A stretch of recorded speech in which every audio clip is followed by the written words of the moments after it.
হুজুর দোতলার ছাদ ঢালাই, হুজুর খাস করে দোয়া করে।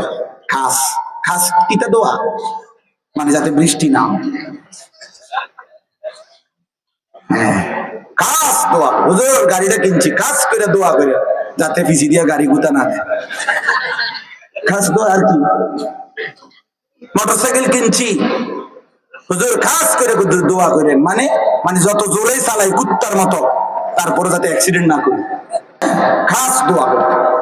আমার কাছে একজন 1,10,000 টাকা দিয়া উনি টেলিভিশন কিনছে, বড় চ্যাপ্টার। বিশ্বাস করেন, উনি আমারে কইছে হুজুর এই আমি ওনার বাসায় ঢুকছি, এটা উনি খুলছে না, মানে মাত্র কিনে আনছে, বক্সটা লাগানো আর কি। কয় হুজুর 1,10,000 মতো খরচ করছে, দোয়া করেন। আমার কাছে দোয়া চাইছে। আমি